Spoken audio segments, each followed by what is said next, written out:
بالله السميع العليم من الشيطان الرجيم من همزه ونفخه ونفثه بسم الله الرحمن الرحيم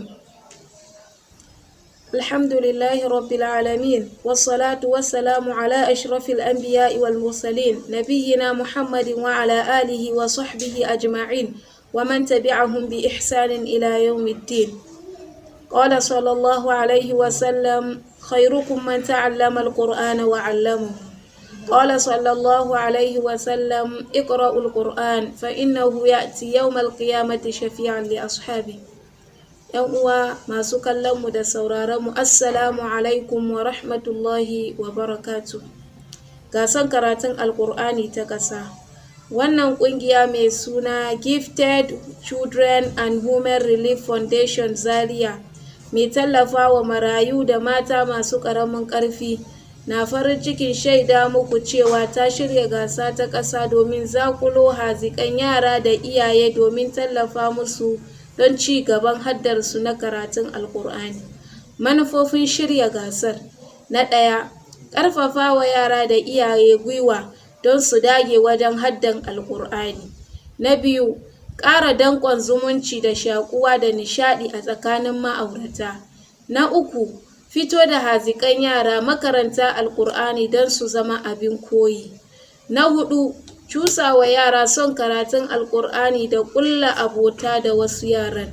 Na biyar, karantar da ilmomin karatun Alƙur'ani daga bakin malumanmu. Nau'o'in gasar: na ɗaya, gasar yi wa mata karatun Alƙur'ani, wato miji ya yi wa matarsa karatun Alƙur'ani. Na biyu, gasar yi wa miji karatun Alƙur'ani, wato mata ta yi wa mijinta karatun Alƙur'ani. Na uku, gasar yi wa iyaye karatun Alƙur'ani, wato yara su yi wa iyayensu karatun Alƙur'ani. Sharuɗan shiga wannan gasa: na farko, iyaye da mazajen 'yan takara ya kasance sun yi shiga ta addinin Musulunci. Na biyu, karatun ya zama hadda ne daga ko'ina a cikin Alƙur'ani. Na uku, mata idan sun ga dama sukan iya sanya niƙabi a lokacin karatu. Na huɗu, matar aure ya kasance tana tare da mijinta ko muharraminta a yayin karatun. Na biyar, shi ma mijin ya kasance yana tare da matarsa a lokacin karatun. Na shida, karatun yara namiji ko mace kada su wuce shekaru 10. Na bakwai, 'yan takara ya kasance a gaban iyayensu za su rinƙa yin karatun. Na takwas, ɗan takara na iya karatu da kowane irin ruwaya a Ƙur'ani, ya kasance ko Hafsun an Asim ko Hafsun Duri ko Qalun ko Qumbul ko Warshu da duka dai sauran ruwayat. Na tara, tsawon karatun kada ya gaza minti 3 kuma kada ya wuce minti 5. Na 10, kafin ɗan takarar ya fara karatu zai faɗi cikakken sunansa da adireshinsa, ko ya riƙe kwali mai ɗauke da sunansa da adireshinsa da ƙaramar hukumarsa. Na 11, 'yan takara za su ɗauki bidiyon karatunsu mai kyau sai su turo ta da adireshin da aka ambata a sama, babu canza murya da kwamfuta. Na 12, sakamakon da alƙalai suka fitar babu ƙalubalantar su ga 'yan takara.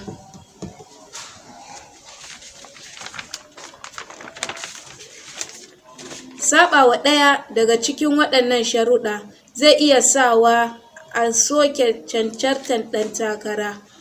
Za a iya sanya karatun a tashar talabijin ta YouTube mai suna Bazazzagiya TV. Za a fara karɓar gasar a ranar 1 ga watan Oktoba shekara ta 2020 zuwa 1 ga watan Nuwamba shekara ta 2020. Daga nan za a miƙa wa alƙalan gasar domin su fitar da taurari a kowane mataki na karatun mataki na kowane gasar. Za a ba da kyaututtuka. Baya ga wannan shiri na gasar karatun Alƙur'ani, insha Allah za mu riƙa gabatar da shiri na mu koyi karatun Alƙur'ani, Wannan shiri za a rika karantar da 'yan takara da sauran al'umma baki ɗaya yadda ya kamata su rika karatun Alƙur'ani. Akwai malumanmu da za mu rinka tuntuɓa domin su rika ba mu fatawowi akan ilmomi da ke tattare da karatun Alƙur'ani. Kuma insha Allah idan mun kammala karɓar karatuttukan 'yan takara na kowane matakin gasar, za mu miƙa wa alƙalan gasar. Ni Maryam Sulaiman mai bazazzagiya insha Allah ni ce zan ci gaba da gabatar da shirin gasar karatun Alƙur'ani na ƙasa a gidan talabijin mai Bazazzagiya TV. Ga misali daga bakin Malama Zainab Ahmad Sabon Gari Zaria, jihar Kaduna, a inda ta karanta mana surati Ali Imran aya ta 185 zuwa aya ta 194. Malama bismillah.